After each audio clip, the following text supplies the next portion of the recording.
Lwatuka, Aboluganda ng'otulabira. This is the adventure of the freight haulers Manja, the truck driver, and Farouk, the turn boy, across the land of the Zenj.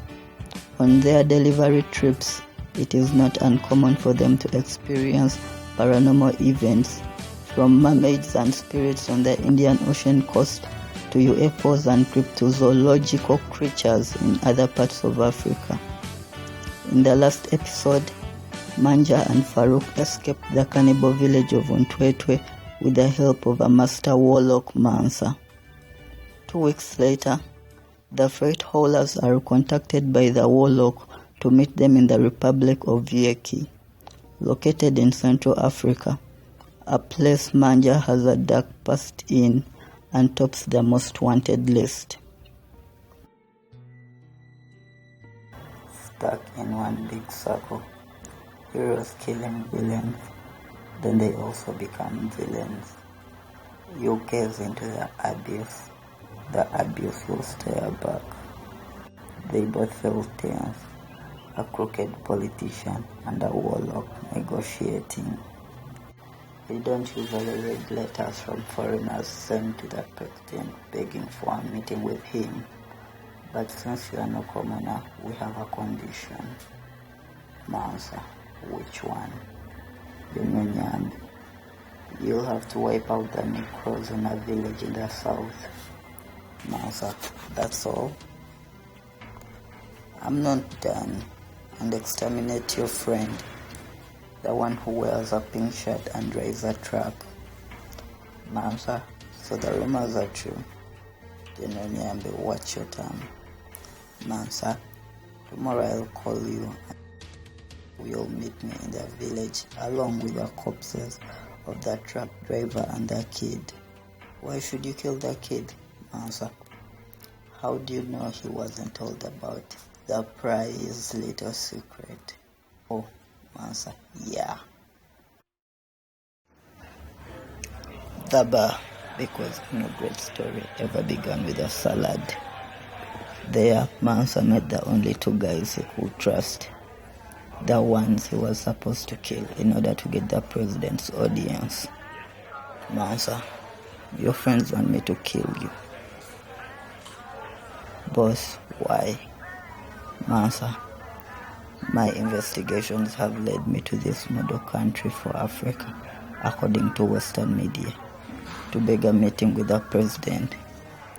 Boss, so you invited me here, where I topped the wanted list, to kill me so that you can meet the president, Mansa. Lol, I thought you guys were friends. We just have to destroy a nest of necros, give you a potion to look dead, then I meet my guy. Why the fuck would you want to meet a mass murderer? Seriously? Mansa, I have my suspicions about him. Boss, whatever you suspect is correct about that devil. Farouk, do you mean President Nawaga? That guy is a hero, leader of the People's Resistance of Kieki. He stopped a genocide. What the fuck, guys? Mansa, open up my bestiary and type Bogisen. Farouk opened up the app. In description of Bogisen showed up. Mansa, this was the cause of the genocide. These little fuckers, when digested, lay eggs in the host blood, then travel to the brain, latch onto it, then the fuckers send the host into a barbaric rage so as to kill. Your mentor transported them for your hero president. Farouk, so we are here to kill the president and the people that want boss killed. Mansa, remains to help me to get to the president who was suspect in my investigations. That night, Mansa sat on the balcony as he reminisced of the good old days when he was a carefree dump truck driver, till Farouk stumbled upon him. Mansa, effects of the cat, you can't sleep. Yep, what are you doing here out? Mansa, contemplating. Farouk, how was boss affiliated to the Pry? Mansa, he worked for them but not for money, but to help them liberate people. He was a smuggler, smuggling everything from foodstuffs to soldiers, until that fateful day. He got a container from a contact. Its contents were sold. Then got another shipment of lots of bangers. 3 days later, a genocide sparked. 4 weeks later, the president took over the nation unopposed and was hailed as a hero. But then some knew the real truth. Those were silenced, apart from Mansa. Farouk, what? Mansa, yup, there are no heroes here in our land. Be wary of the heroes that Western governments praise. It means they work for their interests. Farouk, why wasn't Boss Manja killed? Mansa, well, he was kept mostly in the dark because he was so much of a good guy. And also, he had a badass master, the parent figure who loved him unconditionally. You see, that time Mansa was the turn boy. He was in the hero phase of life. Farouk, damn, I can't believe it. What happened to him? Mansa, he lost the only thing that gave him faith in humanity.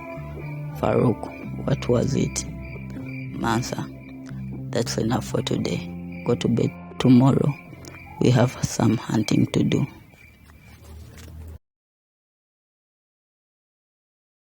It doesn't matter how many you kill. It doesn't matter how many you imprison. It doesn't matter how long you rule. All that matters is their interests, and you'll be hailed as a hero. The Republic of Vyeki didn't experience a civil war.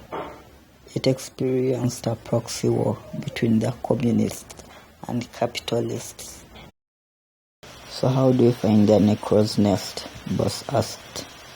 Mansa, guys met my sister, name reserved for other purposes. Since we are looking for bad vibes. Sister, the whole area, no wait country, has bad vibes. Mansa, let me rephrase myself. We are looking for a necrodin. Sister, okay, follow me. Farouk, you have your late sister on speed dial.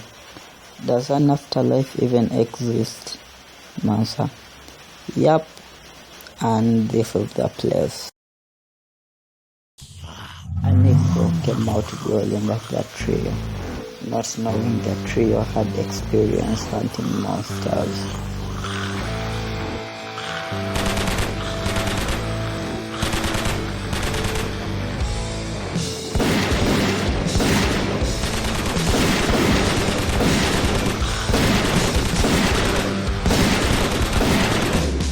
After some minutes, Vyeki was a necro-free place, but then Mansa had to complete the deal in order to make the president. Hours later, the president and his general arrived, along with their secret service. Mansa, finally, no one knows your secret, President. We are left 3 who can prove it. One is me. The other is General whom I trust. But you... Mansa, you think you can kill me? Not cool, man. I just wanted you to answer a couple of questions. And like a flash, all the presidential secret service and general were slaughtered. But the president's unusual speed hinted he wasn't just human. But this didn't deter Mansa from engaging with it.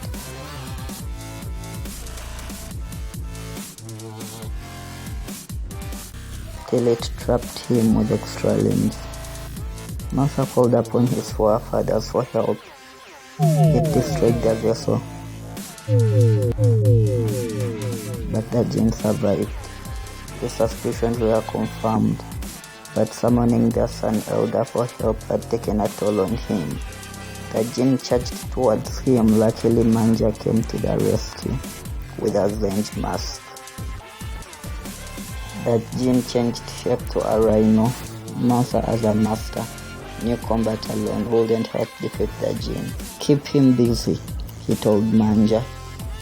The jinn charged again, only for Manja to put up a force shield, but it still smashed through it and bam. The jinn approached, but the trap was finished. The seal of Solomon drained it of its power as it chained it. It took out its worst weapon, which was its true form. Those who gaze upon a jinn's true form get their consciousness to implode, caused by the jinn's hideous appearances.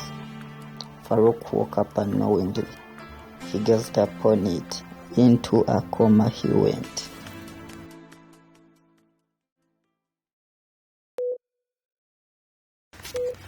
The jinn escaped as Mansa and Manja tried to save Farouk. There and then, Mansa knew history is just one big circle, repeating itself, and it will be for as long as they didn't know nor understand their history. Farouk woke up, but then remembered what had happened, then went back into a coma. Mansa, a jinn, they are believed to be the first sentient beings, arch-enemies of Malaikas, the ones that taught man the mystic arts. Their forms so unfathomable that all it takes is a single look at its true form and one will die. The kid is strong, a survivor just like you. Boss, never thought I would meet or rather fight one. Mansa, we both know a jinn is the worst business one can deal with. But to make matters worse, the one we faced is old, not young. Boss, is there such a thing as an old jinn? How old? Mansa, about 3,500 years old. Boss, my God, an old jinn plagued by the most dangerous parasite, a culture ideology. Mansa, let's fix the kid up, then hand down the jinn. Boss, who or what can fix him? Mansa, only one being is old and wise enough to fix him, the elder of the Kalahari.